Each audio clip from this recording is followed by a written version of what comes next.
Mesdames, Messieurs, bonsoir et bienvenue sur Economia. Au menu de ce débat, le dinar.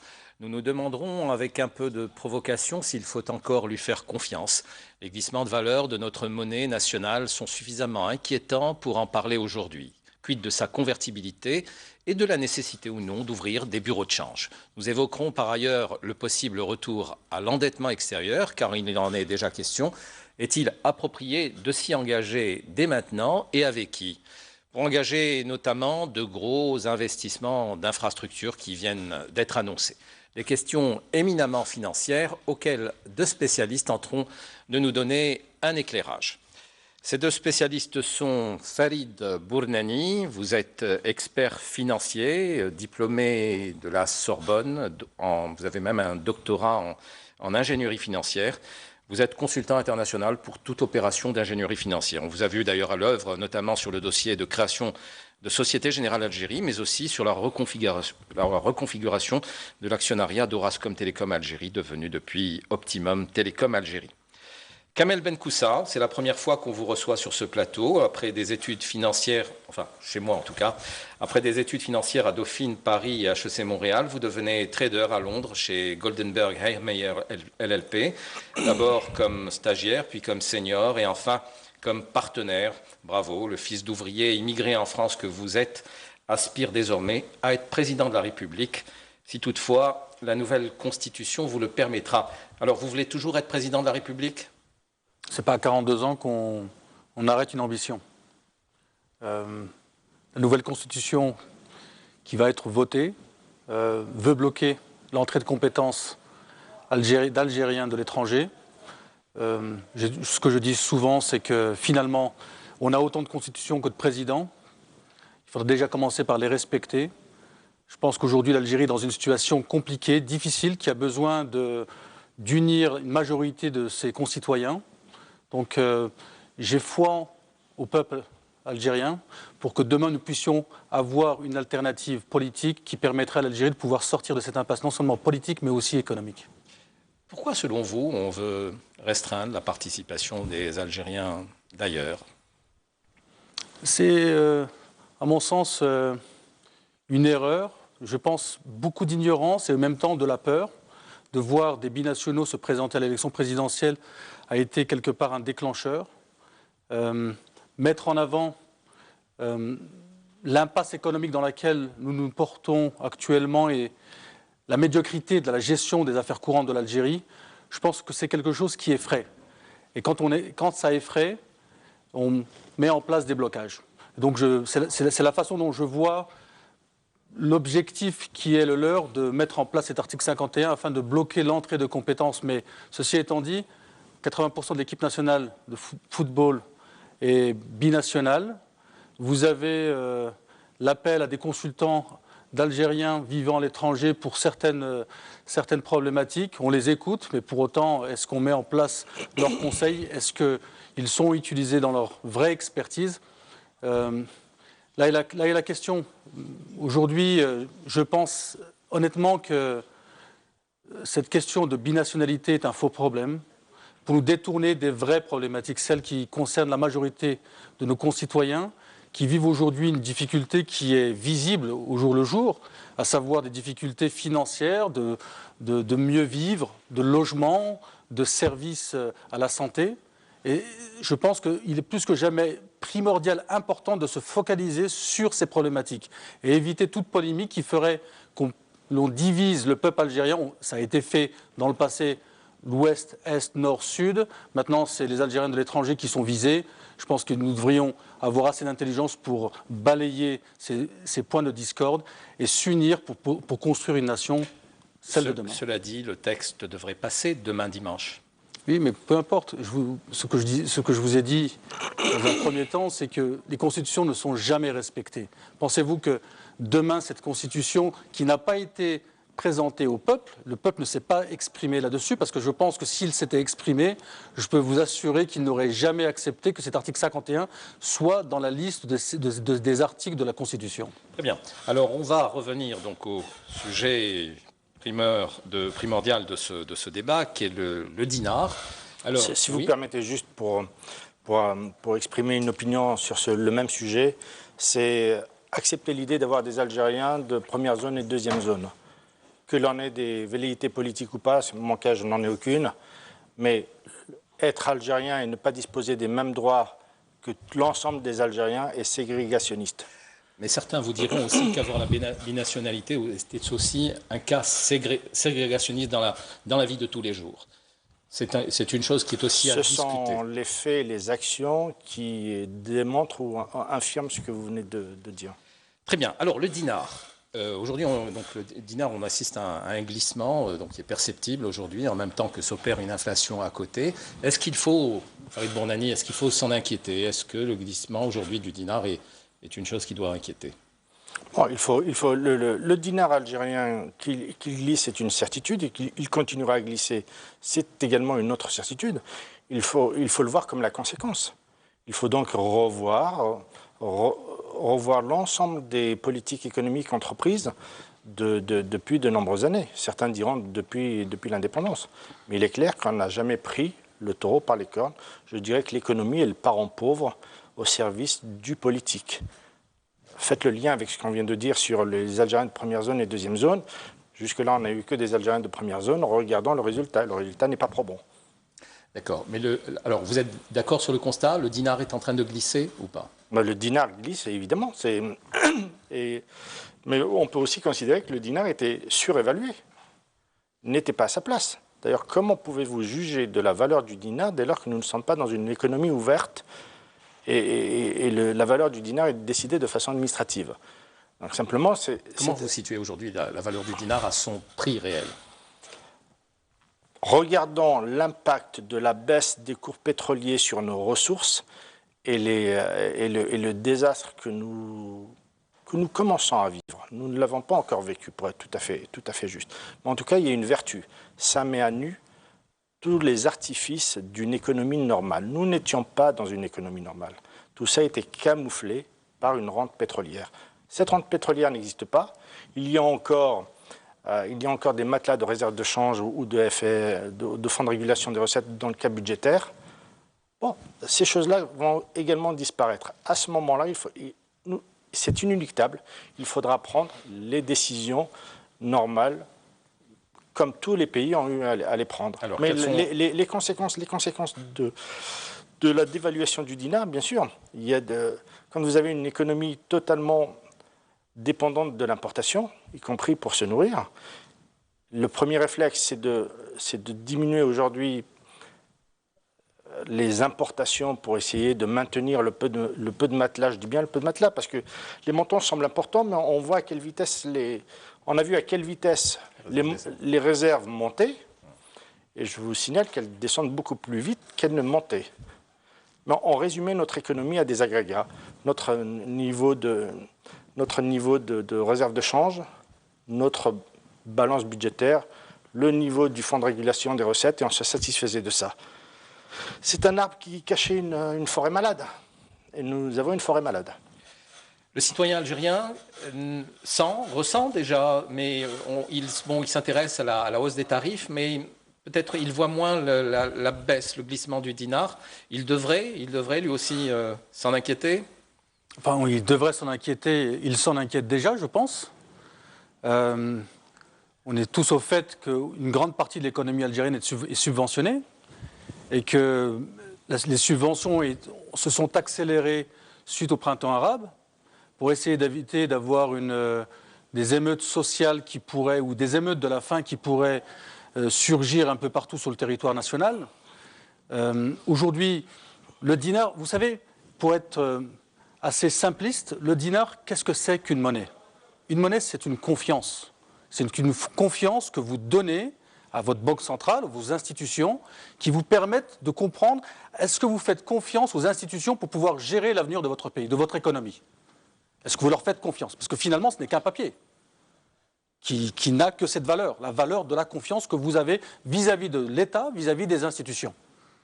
Alors, mettons de côté la qualité du papier en circulation aujourd'hui. Je parle des billets de 1000 dinars, de 200 dinars, 500 dinars qui sont détériorés, En fait, pour vous, la monnaie, c'est le meilleur indice de confiance de la relation gouvernant-gouverné. C'est l'un des indicateurs qui permet d'établir la confiance. Il y a d'autres indicateurs, mais en tout cas, la monnaie, le dinar aujourd'hui ne remplit pas du tout sa fonction. On est à la merci des différentes fluctuations, aussi bien au niveau international que les décisions fiscales qui sont décidées ici en Algérie avec des effets rétroactifs qui sont décidés du jour au lendemain. Alors quand vous êtes investisseur et quand vous voulez entrer dans un marché, vous avez besoin d'un certain niveau de visibilité. Vous avez besoin de savoir est-ce que la monnaie a sa vraie valeur, est-ce qu'elle est solide, pas solide, est-ce que les décisions politiques ou économiques qui ont été prises sont les bonnes décisions, est-ce que la fiscalité est assez transparente sur 5, 6, 7, 8, 10 années. Est-ce qu'il n'y aura pas demain un effet de rétroactivité qui fait que les avantages que vous avez obtenus hier, on vous les fasse payer demain? Donc tout ça, cette incertitude qui quelque part déstabilise l'investissement, à cette incertitude s'ajoute une dimension de risque politique qui est forte. Alors, pour en revenir à ces questions de constitution, vous avez eu une constitution qui a été changée pour pouvoir permettre au président Bouteflika de faire un 3e mandat, puis un 4e mandat. Maintenant, le 4e mandat est en cours, où on est clairement dans une impasse. Finalement, on revient sur une nouvelle constitution en disant maintenant on arrête, on ne fait que 2 mandats. Attendez, on ne peut pas quand même s'amuser avec des documents réglementaires de ce niveau et montrer à la face du monde que finalement l'Algérie, c'est le fait du roi, c'est le fait du prince qui décide ce qu'il veut. Ça ne fonctionne pas comme ça. Le dinar aujourd'hui, comme M. Bonani a dit, est peut-être encore toujours surévalué. Les conséquences se sentiront nécessairement dans la poche des Algériens. Alors, moi, mon interrogation, je pensais que suite à l'évolution des prix à partir de janvier, il y allait avoir plus de revendications sociales en Algérie et j'étais plus ou moins surpris de voir que ce n'était pas le cas. Quelques-unes, mais ça ne s'est pas répandu sur le territoire national. Est-ce qu'aujourd'hui, ça c'est un grand point d'interrogation que j'ai, est-ce qu'aujourd'hui le profil de consommation de l'Algérien a complètement changé ? Dans les années 80, lorsque le prix de la pomme de terre montait, vous aviez ou du blé ou du maïs, ou de la semoule montait, vous aviez des familles qui sortaient, qui se plaignaient du coût de la vie. Aujourd'hui, on se rend compte que finalement, même si ces produits-là montent en prix, l'Algérien a quelque part une certaine marge d'acceptation de cette évolution du prix. Est-ce que demain, ce n'est pas plutôt le prix du portable, du téléphone portable ou de la carte téléphonique ou peut-être de la plaquette téléphonique qui fera plus mal aux Algériens? Et c'est là ma grande interrogation. Avons-nous changé de mode de consommation? Est-ce que le citoyen lambda algérien pourrait être plus sensible à d'autres problématiques, à savoir... Au téléphone portable qu'au pain. Au pain, à la voiture ou d'autres. Mais c'est intéressant, c'est qu'il y a... Oui, il y a une évolution. Il y a eu quand même une évolution du bien-être algérien qui est quelque part artificielle parce que subventionnée. Mais le tout est de mesurer maintenant quelle est la marge de manœuvre. Qui est quelque part artificielle parce que subventionnée. Dès lors où nos revenus d'hydrocarbures ont commencé à baisser et que finalement ces plans de subvention ne sont plus tenables, quelle sera la réaction des Algériens face à ça? Ça, c'est le gros point d'interrogation. Alors, est-ce qu'il y a encore une marge pour le citoyen algérien où on est déjà dans une situation plutôt tragique compte tenu du glissement du dinar et du taux d'inflation? D'abord, il faut savoir quel est le... On a dit tout à l'heure que le taux du dinar était administré. C'est-à-dire qu'il y a un certain nombre de personnes qui décident de la valeur de ce dinar. Il faut donc comprendre pourquoi est-ce qu'ils ont... La Banque d'Algérie, pour l'essentiel. La Banque d'Algérie, puisque c'est d'elle dont il s'agit... Vous avez des amis là-bas, c'est pour ça que vous ne le savez peut-être pas.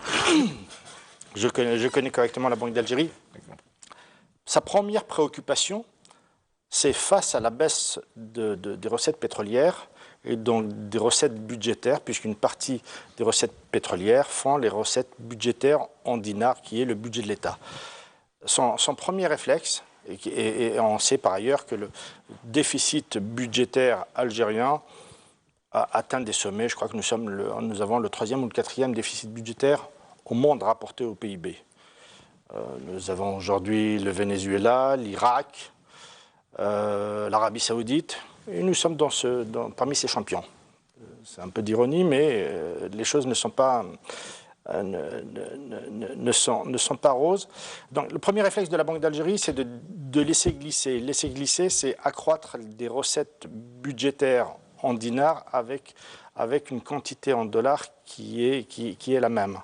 Donc, il n'y a que le glissement du dinar qui permet de...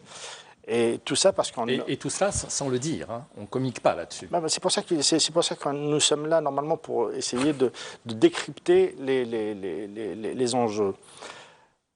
Tout ça parce que nous sommes aujourd'hui incapables de toucher aux dépenses budgétaires. Les dépenses budgétaires, qu'elles soient de fonctionnement ou d'investissement. Et quand nous serons amenés à y toucher, on ne touchera certainement pas au fonctionnement, mais on touchera à ce qui est encore plus pénalisant, c'est les dépenses budgétaires d'investissement. Donc, cette dévaluation du dinar ne vient pas d'ailleurs, elle vient de chez nous. C'est une décision. De la même façon, décider de limiter les importations, c'est un réflexe, mais c'est un réflexe qui a également un coût en termes budgétaires. Derrière toute importation, il y a de la TVA, il y a des droits de douane, et je ne suis pas sûr que les industries naissantes qui visent à créer des produits de substitution auront un impact sur les recettes budgétaires aussi important que ce qu'avaient les importations.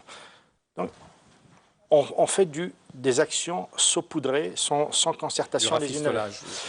Ce que vous appelez le rafistolage, mais plus généralement, est-ce que vous connaissez le ministère de l'économie en Algérie? Vous connaissez le ministère des Finances, le ministère du Commerce, des Mines, de l'Industrie, mais l'économie.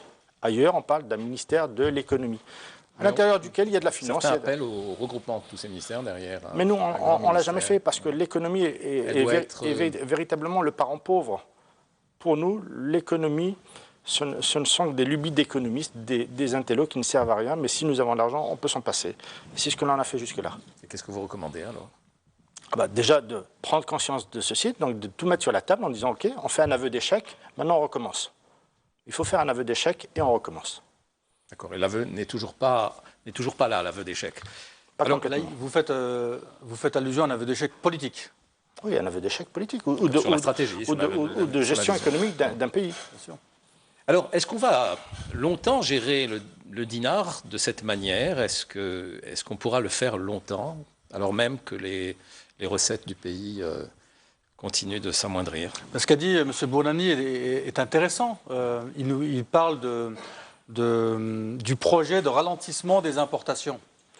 Aujourd'hui, on est en train de préparer les Algériens, notamment en plébiscitant un certain Ahmed Yahya, à se préparer à des plans d'austérité.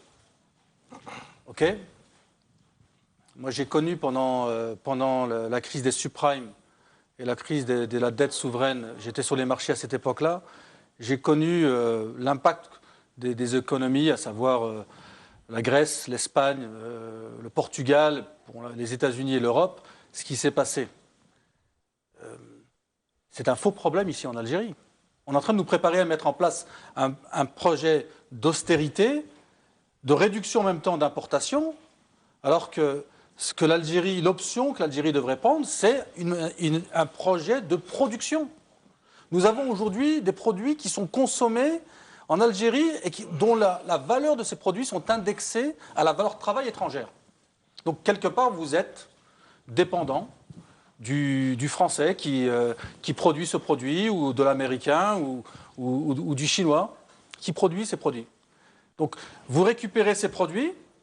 Bon, l'importateur doit faire sa marge. Il y a les frais de transport, il y a les blocages au niveau portuaire. Vous avez des ports qui sont beaucoup trop petits pour le commerce international. Et à titre d'exemple, la moyenne des tankers au niveau mondial, c'est 500 000 tonnes. Les ports algériens peuvent prendre des tankers de 50 000 tonnes maximum, ce qui multiplie. Alors, qu'est-ce qu'ils font? Ils déchargent à Tanger ou à Marseille. Donc, il y a le temps en plus qui s'ajoute, en coût qui s'ajoute. Donc, vous avez le coût de fret qui est 5 fois plus élevé ici en Algérie que dans d'autres pays. Donc, vous avez des coûts supplémentaires auxquels il s'ajoute. Le grossiste qui récupère cette marchandise prend sa marge, finalement, qui paye l'Algérien. D'accord. Et donnez-moi la corrélation maintenant avec le dinar.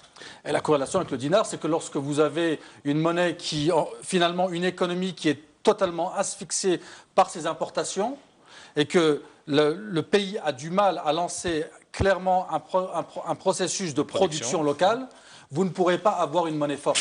Vous ne pourrez pas, la Banque d'Algérie ne pourra pas tenir longtemps son processus de nettoyage, à savoir d'aspiration des excédents d'exportation d'hydrocarbures pour pouvoir éviter qu'il y ait trop de monnaie qui circule dans le pays. Donc le dinar sera influencé aussi longtemps que l'Algérie restera un pays importateur. D'accord. On a parlé de descente, de glissement de moins 20%, certains parlent de 30%. Quels sont les chiffres que vous avez, vous, et jusqu'où ça peut aller dans les prochains mois? Le glissement sur le dollar, il est de 34%. Vous aviez en 2013, en moyenne, un dollar valait 79 dinars, et il en vaut aujourd'hui 106. Et de l'autre côté, pour la même période, vous aviez un euro qui valait à peu près 105 et il en vaut 119. Et encore, je répète, c'est comme dès lors que c'est administré, on ne l'a pas lâché. On ne fait que desserrer la corde au fur et à mesure. Donc, il aurait pu être moins comme il aurait pu être un peu plus. Donc le glissement peut être plus brutal, bien entendu. Il peut aller loin. Bien entendu, mais regardez ce qui se passe sur le marché libre du dinar. Appelez-le marché noir, j'appelle le marché libre. Les choses vont beaucoup plus loin. Et le phénomène aggravant, c'est évidemment la perte de confiance. La confiance est un élément fondamental. Kamel Benkoussa venait de le signaler. Justement, aujourd'hui, il faut garder ces dinars à la maison, ou à la banque, où il faut essayer de les placer ailleurs. Et quelles sont les valeurs aujourd'hui intéressantes, les valeurs refuges? Cette question m'importe moins que le constat qu'on peut voir lié à la dévaluation du dinar. Dévaluation du dinar veut dire quoi? Veut dire de l'inflation, qu'elle soit importée, mais il n'y a pas que de l'inflation importée, il y a également de l'inflation locale.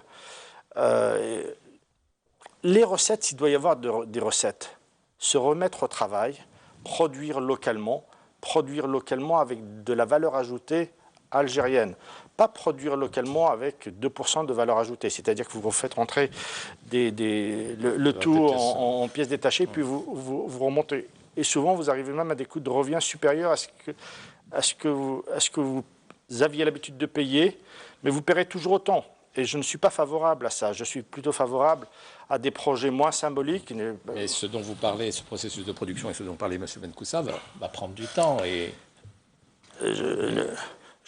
non seulement il va prendre du temps, mais regardez, il faut produire localement pour que la partie de devise ait une incidence moindre, que le dinar glisse par rapport à l'euro. Si vous produisez localement, si je produis des tomates, il n'y aura pas de différence pour vous. Par contre, il y a l'autre danger, c'est que le producteur de tomates qui paye de l'eau au coût algérien, de l'énergie au coût algérien, et avec des circuits de distribution extrêmement courts qui vont du verger à la route, lui-même se dise, dès lors que le dinar glisse, je réaménage mes marges, je remonte. Et je vais vous citer un exemple. Il est paradoxal que se nourrir à Alger coûte au moins aussi cher qu'en Europe, voire même plus cher. Je prends un exemple symbolique. Le poulet en Europe, la cuisse de poulet, coûte 1,39 €, soit à peu près 160 dinars. Au marché ce matin, cette même cuisse de poulet coûtait 500 dinars. C'est-à-dire que... Attendez, c'est pas la cuisse qui coûte 500 dinars, c'est le poulet tout entier qui coûte. Non, je prends cet exemple précis, mais vous pouvez considérer que le poulet à Alger coûte beaucoup plus cher que le poulet en valeur absolue. C'est une certitude pour vous. Bien entendu, c'est une certitude. Le poulet en Algérie coûte plus cher que C'est-à-dire qu'il va falloir remonter la filière en disant... Donc il y a un problème de spéculation là. Il y a un problème de spéculation, il y a un problème d'organisation, et j'invite le ministère du Commerce et de l'Agriculture à regarder chez eux en détail. Il n'y a pas de raison qu'en Algérie, on s'alimente à des coûts, donc la part du revenu consacré à l'alimentation soit supérieure à celle d'un Européen par rapport à ces mêmes produits. Monsieur Kamel Benkoussa, est-ce que la convertibilité du dinar aujourd'hui pourrait être une solution ou elle serait au contraire très malvenue? Alors beaucoup de personnes aujourd'hui plébiscitent l'idée de la convertibilité du dinar. C'est quelque part une bonne chose, dans le sens où ça amènerait plus de transparence. Donc permettrait quelque part d'éviter que des canaux sous-marins ou cachés puissent faire sortir de l'argent et et faire sortir de la richesse. En soi, l'idée est bonne. Maintenant, la question est de savoir quand faire cette convertibilité du dinar. Si c'est pour la faire aujourd'hui, moi, mon opinion, c'est qu'il est trop tôt pour la faire. Enfin, nous ne sommes pas aujourd'hui prêts pour pouvoir la faire. Pas trop tôt parce qu'il n'est jamais trop tôt. Si nous avions pris les bonnes positions, les bonnes décisions, il y a ne serait-ce que 15 ans, je pense que l'économie algérienne aurait pu récupérer son retard par rapport aux autres économies, à savoir le Maroc ou la Tunisie ou même nos voisins européens. Aujourd'hui, nous sommes totalement à la merci de nos importations et de nos exportations en hydrocarbures. Bon, je sais qu'avec M. Bournani, nous avons des points de vue différents, mais je suis intimement convaincu que si demain vous faites une convertibilité totale du dinar, dans le cadre actuel, aussi bien dans cette problématique d'impasse politique, qui est pour moi primordiale, parce qu'on parle beaucoup d'économie, ok, vous voulez relancer l'économie en Algérie, vous avez des industriels qui sont capables de le faire, vous avez des gens qui ont une maîtrise de leur marché, qui savent comment créer de la valeur ajoutée. Donc la problématique n'est pas de savoir quoi produire, comment produire, on sait très bien comment faire ça.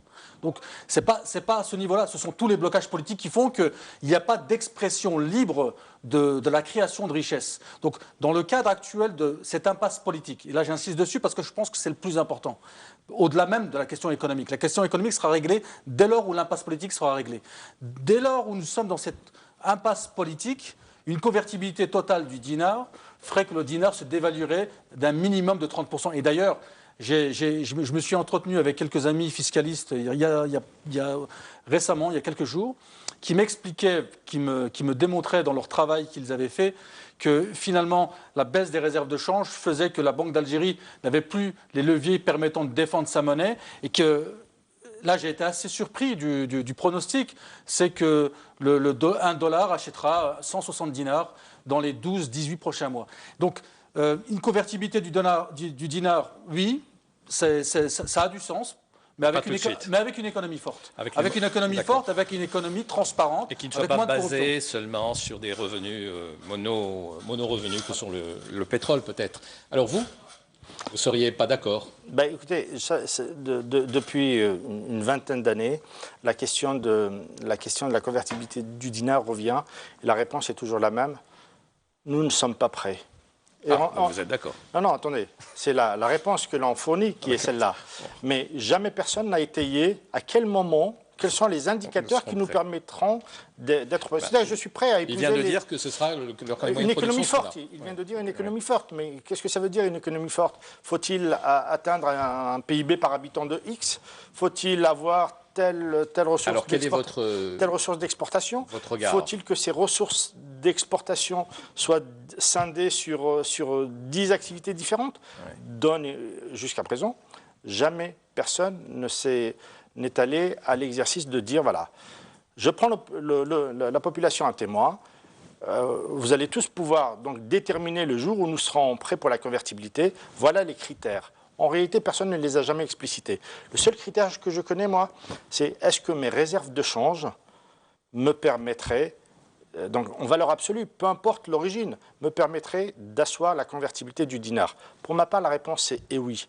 Maintenant, si vous prenez, considérons, alors ceux qui réfutent cette idée diront, du jour au lendemain où on décidera la convertibilité totale du dinar, l'ensemble des Algériens vendront leur dinar, achèteront des devises et derrière cette idée partiront peut-être. C'est d'ailleurs que c'est le cataclysme. Vous partiriez, vous avez des enfants, au contraire, si tout le monde part, le reste, on sera plus riche. Et l'autre idée, c'est ceux qui ont de l'argent le font sortir. Mais ceux qui ont de l'argent n'ont jamais attendu.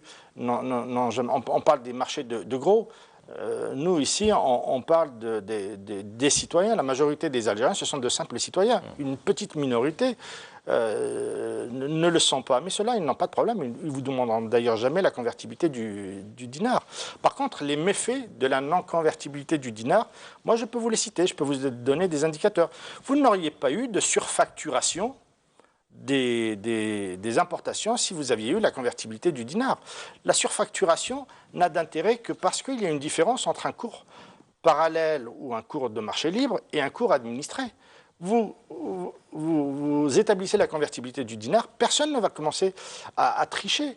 Donc moi j'ai des critères pour lesquels je dis Il faut y aller courageusement, il faudra y aller courageusement, il faudra subir une dévaluation, clair. Mais je crains que, même en n'y allant pas, la dévaluation, on va y avoir droit. L'ensemble des méfaits que l'on affecte, en énonce en parallèle avec la convertibilité, nous les aurons de toute façon, mais sans l'avoir. Mais vous ne pouvez pas dire ça, M. Bournani, vous ne pouvez pas dire ça de façon catégorique. Si maintenant vous avez un pays, prenons n'importe quel pays, vous avez par exemple la Chine, qui aujourd'hui n'a pas de choix, même si elle continue à défendre sa monnaie, n'a pas de choix que de dévaluer sa monnaie. Alors quel est l'effet d'une dévaluation d'une monnaie dans un monde globalisé? L'un des premiers effets, c'est de rendre le marché plus attractif.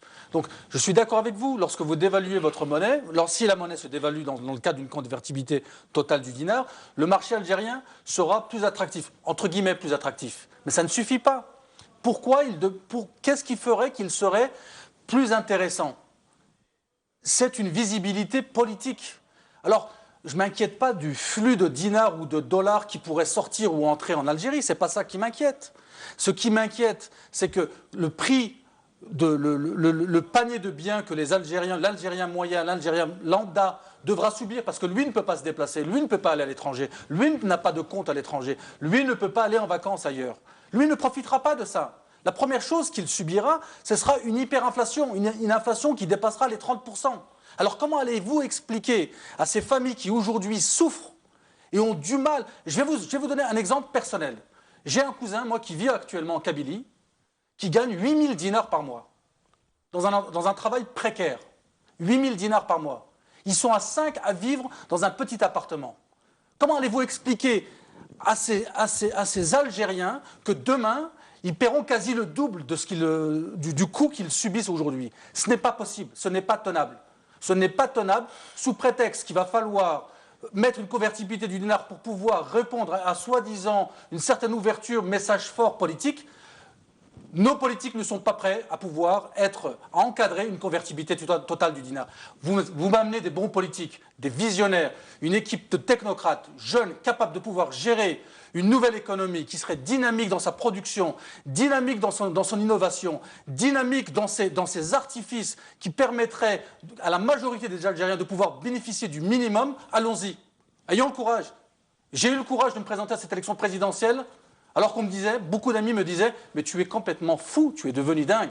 Tu quittes ton boulot à Londres pour venir ici en Algérie, tu ne connais pas le pays, alors que je le connais très bien, tu ne connais pas les hommes à qui tu fais face, à savoir le régime actuel, et tu ne connais pas quelle est la problématique, les enjeux géopolitiques. Mais moi, je vous dis, M. Bournani, c'est que j'avais conscience du panier à crabe dans lequel je m'étais engagé. Et j'ai conscience des enjeux que l'Algérie devra relever demain. Une dévaluation de 30% du dinar demain, même si vous avez raison, on va y arriver.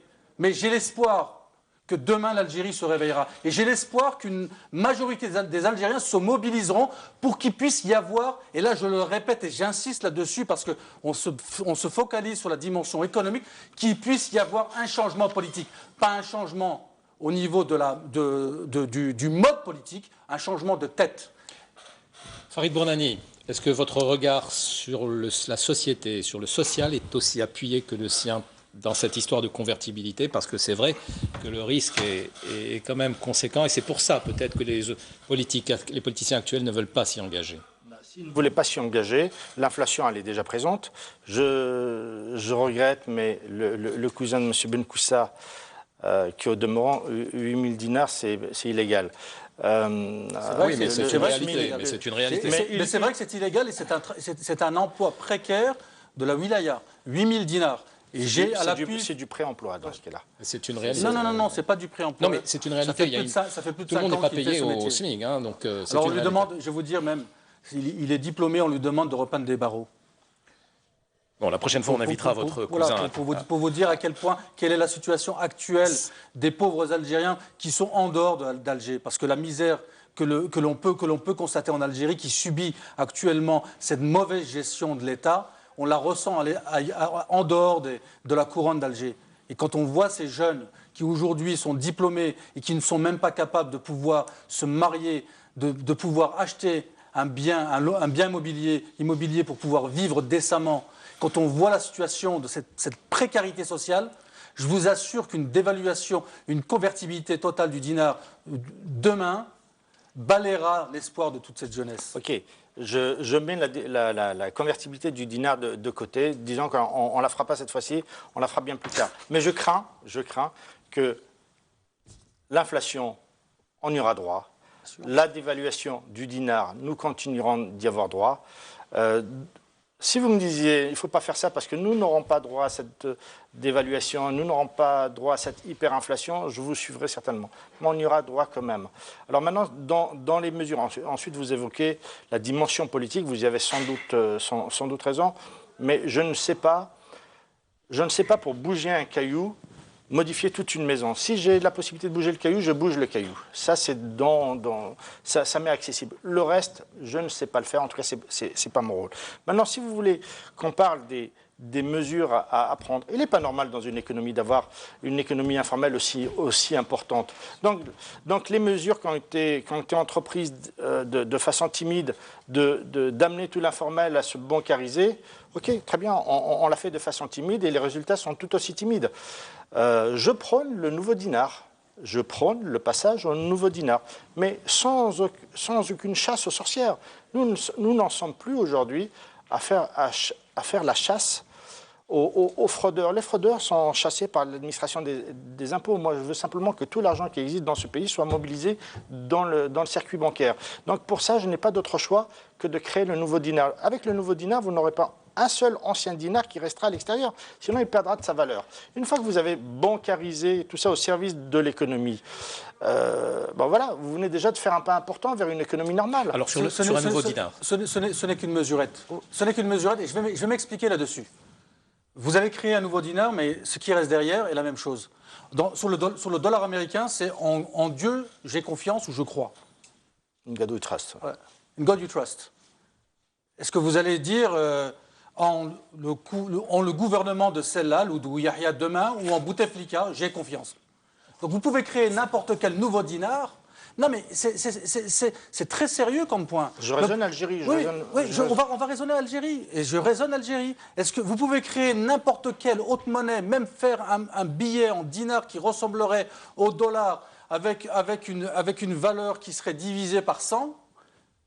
Si vous n'avez pas les équipes dirigeantes derrière qui sont capables de fournir ou de proposer un vrai programme de relance de l'économie, et je vais aller même plus loin. En 2007, notre fonds, le fonds dans lequel j'étais partenaire, nous avions vu, la crise des subprimes arriver. Et j'avais été invité à parler de la vision du marché, et pas mal de banques européennes disaient que, mais non, le DAX, l'indice allemand qui tradait à cette époque-là aux environs de 7000, toucherait les 10 000, qu'il y aurait une expansion des économies européennes et américaines, que ça allait boomer, que c'était super. Nous, notre fonds, nous étions déjà positionnés sur cette bulle spéculative qui était au niveau immobilier, qui faisait que finalement, tout ça, depuis l'époque Clinton, si on revient à cela, et tout ça toujours encore pour des ambitions, dans le cadre d'ambitions politiques, ils avaient donc créé cette bulle où ils avaient imprimé de la monnaie pour créer cette... Quand la crise des subprimes est arrivée...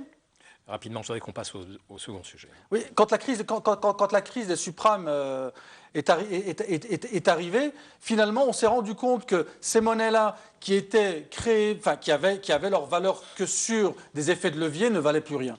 Donc, il y a eu une sortie, il y a eu une perte de confiance.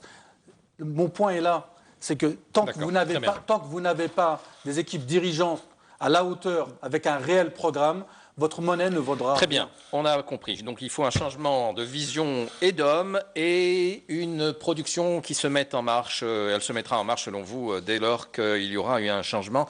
Alors, moi je voudrais passer à un autre sujet qui est en question actuellement, c'est... Ah non, je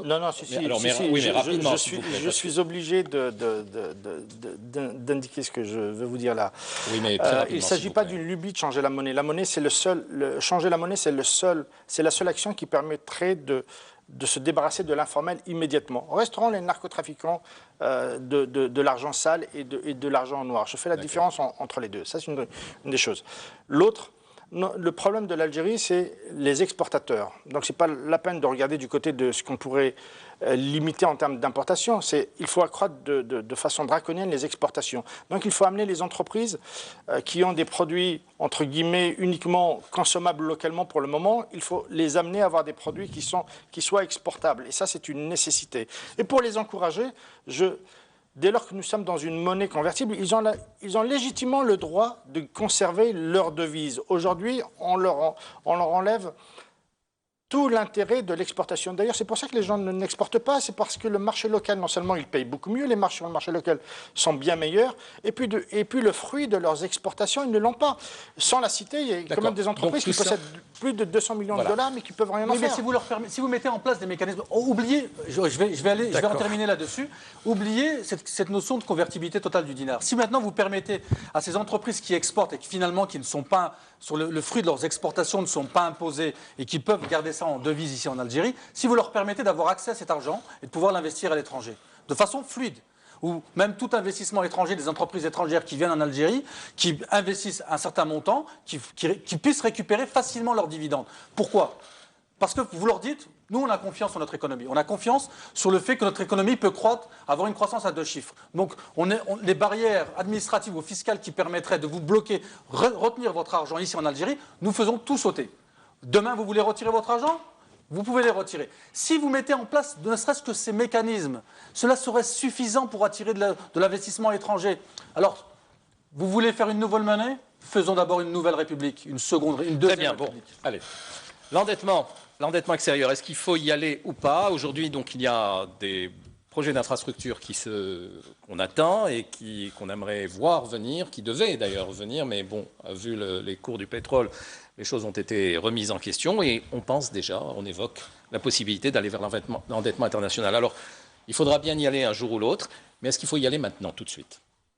La question que vous me posez, d'autres ont déjà décidé pour nous, puisqu'il y a au moins un projet, voire même 2, qui ont rendu le recours à l'endettement extérieur nécessaire. Je cite le projet de port de Hamdania. Hamdania, c'est entre la fin de la corniche du Chenois et la ville de Chelchel, parce que Hamdania ne dit forcément rien à personne. Et c'est là que nous avons... aux gens de là-bas. Aux gens de là-bas. Et puis, pour ma part, j'y suis allé, j'ai voulu me rendre compte, parce que je connais un peu la région. Il ne me paraissait pas opportun qu'il y ait un port là-bas, on l'a décidé, donc j'ai été revoir une deuxième fois. Je ne suis toujours pas convaincu. Pourquoi ? Parce que le site ne s'y prête pas ? Non, parce que par définition, c'est un site non seulement écologique, touristique, proche d'Alger. On va saccager un site. Moi, c'est mon côté citoyen qui parle. Maintenant, pour revenir à l'opportunité, je comprends que les Chinois, qui ont 4 000 milliards de réserves de change, et qui ont décidé d'allouer à l'Afrique 60 milliards de dollars d'investissement, essayent d'inciter les États à recourir à leur financement. Bon, dans le cas de Hamdania, nous allons avoir un propriétaire qui est chinois à 49%, ce sont 2 sociétés, un copropriétaire qui est algérien à 51%, mais il y a un pacte d'actionnaires, et le pacte d'actionnaires va permettre d'inverser les bienfaits d'avoir 51%. Dès lors que vous avez 51% et vous avez signé un pacte d'actionnaires, il ne fallait pas chercher en façade d'avoir 51%. De toute façon, vous venez de perdre le pouvoir. Ça, c'est une chose. Les actionnaires du côté algérien, ce seront un mix entre public et privé. Non, c'est uniquement public, Société nationale des ports, de gestion portuaire. Gestionnaire chinois, prêteur chinois. Même lorsque j'ai besoin d'emprunter à titre personnel, je vais voir le prêteur, je négocie avec lui. Ensuite, je vais voir le réalisateur, je négocie avec lui. Je ne mets jamais les œufs dans le même panier. Jamais au grand jamais. Ici, nous avons tout alloué. Et puis, je considère pour ma part que l'Algérie est une île, parce que les frontières sud sont très loin, et nous n'avons qu'une seule frontière qui est nord vers la mer. Et les insulaires savent très bien quelle est la notion de souveraineté sur la question des ports. Alors, dans un sujet passé, on a beaucoup bataillé sur la notion de souveraineté dans les télécoms. Mais bon sang, si on ne parle pas de souveraineté sur la question des ports, on n'aura rien compris. Oui, mais selon vous, pourquoi le gouvernement s'est lancé dans cette direction avec un seul partenaire, chinois en l'occurrence? Alors, les Chinois sont d'excellents commerçants, ils font leur job. La question, c'est peut-être que nous sommes déficients de notre côté. Et puis, je vous rappelle un chiffre. On parle d'un montant de 3,4 milliards de dollars. Je ne sais pas apprécier, est-ce qu'un port, ça vaut ce prix-là? Mais par contre, je sais que lorsque nous avons décidé de nous désendetter, nous sommes passés de 30 milliards de dollars à 3 à peu près, il y a en tout cas une année. Et d'un seul coup, on va s'endetter à hauteur de 3,4 milliards de dollars. On aurait pu ça aurait pu être des hôpitaux, auquel cas j'aurais dit... On s'est endetté en dollars ou en yuan? Alors, ici, nous parlons de dollars. Mais je reviendrai à votre question sur la partie yuan. Est-ce que c'est nécessaire aujourd'hui? Nous avons tergiversé depuis 20 ans sur ce nouveau port. On attend le moment où nous sommes dans une situation un peu plus fragilisée pour dire nous allons doubler la dette de l'Algérie sur un projet. Et à ce rythme-là, si on fait des tickets de 3 milliards de dollars en 3 milliards de dollars, imaginez ce que nous allons avoir dans 2 ou 3 ans. C'est-à-dire que tout ce que nous avons retardé en situation d'opulence, et je ne suis pas non plus favorable au financement par l'État tel que nous l'avons fait, l'autoroute Est-Ouest. Tout ça a généré des surcoûts. Et je considère que quand il y a des prêteurs, uniquement des prêteurs dans un projet, que ce soit sous forme de BOT ou de concession ou de project financing, lorsque vous faites cette table-là, vous la payez au prix de cette table-là et rien d'autre. Parce que les prêteurs, ce sont des garde-fous. Mais dans un cas de figure comme celui-là, il n'y a aucun garde-fou. Et je suis inquiet simplement par le risque de se retrouver avec une dette colossale. Donc, passe encore que je n'ai plus de réserve de change, mais ne plus avoir de réserve de change et être surendetté, c'est beaucoup plus difficile de...